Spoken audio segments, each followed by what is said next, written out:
You don't need a history lesson on how Stephen Curry rose to the top of the basketball world from humble beginnings as an underrated prospect out of Davidson. Over the past decade, we've witnessed one of the most exciting, unpredictable, must-see TV players of all time change the game forever. And we've seen him do it over and over and over again. But somewhere in between the 2 MVPs, 3 rings, and joining forces with one of the game's all-time greatest scorers, the narrative shifted. People chose to forget the pre-KD or even pre-championship Warriors, where a budding star Curry had been the centerpiece for laying the foundation of a dynasty.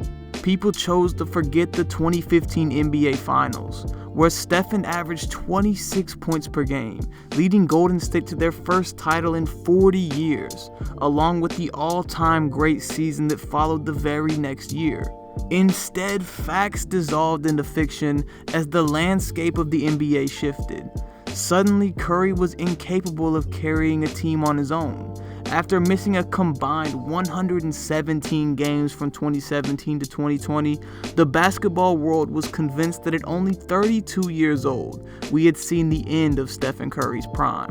However, as he's done so many times in his career, Steph Curry has taken the hot takes and false narratives and turned them on their heads, putting together one of the most impressive seasons of his career so far. As of the making of this video, he currently has a previously projected 14th seed Golden State Warriors in the heart of the NBA playoff run, averaging 30 points per game and looking better on the court than he ever has before.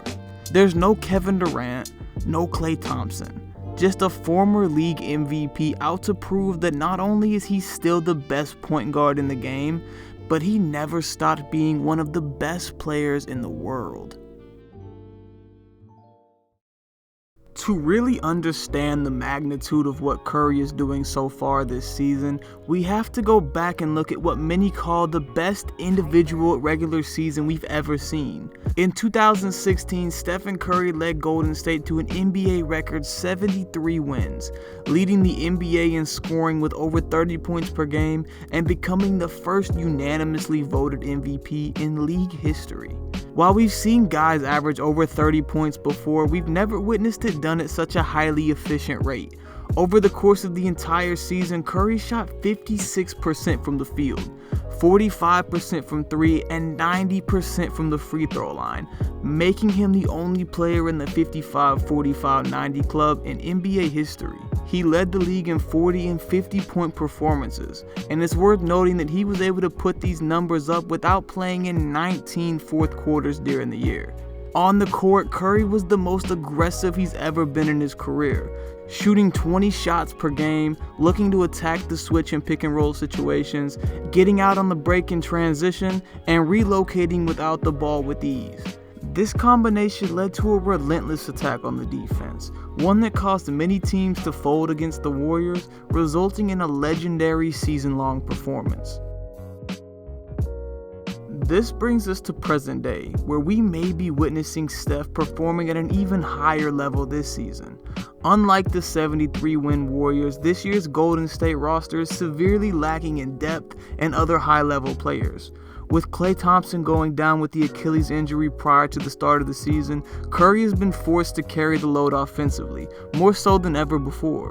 While Draymond Green is the anchor defensively and a key piece to ball movement on offense, and guys like Andrew Wiggins and Kelly Oubre have stepped up to contribute at times over the season this far, it's no secret that opposing teams know Steph is the biggest threat. Opponents have thrown all types of defenses at Curry, from double teams off screens to even running a box and one in order to keep him contained. To me, this increased attention is what makes Steph's 2021 season the most impressive of any other year in his career. Despite the increased difficulty, Steph Curry has been able to average 30 points per game so far, rejoining the 50-40-90 club thanks to his hot shooting, and has single-handedly kept Golden State in games. He's putting up numbers unlike anything we've ever seen from him, already passing his previous career high in points for a single game twice, with 57 and 62-point performances. He's currently the only player above 32 years old, besides Michael Jordan, to score as many points through 26 games, and for the first time in his career has hit 4 or more threes in 13 straight games. While this seems like a ton of numbers, you don't have to be an analytics wizard to appreciate how Curry is playing this season. For the first time in a while, we're seeing the aggressive and exciting Steph on the floor. The one who is always looking for a big play and knows how to get the crowd on their feet. He's showcasing his handles more than ever before, breaking down defenses on a consistent basis with lethal hezzies and a step back paired with a lightning quick release that he can get off whenever he wants. Defenses have been left scrambling to find him on the court off ball, and as the new look Warriors have begun to grow their chemistry, it's getting even harder. All this combines to show that Curry is out to prove a point this season, and we continue to see him testing new heights.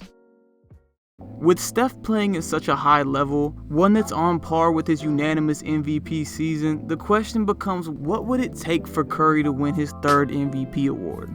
It's no secret that traditionally the honor has been given to the best player on one of the best teams in the regular season. That being said, it isn't impossible for Curry to get his name into the conversation, especially if he's able to maintain his current level of play. In the past 20 seasons, the average number of wins for the MVP's team is 54. Normally that means they're a 3 seed or higher in the playoff race. However, there have been a couple exceptions in the past.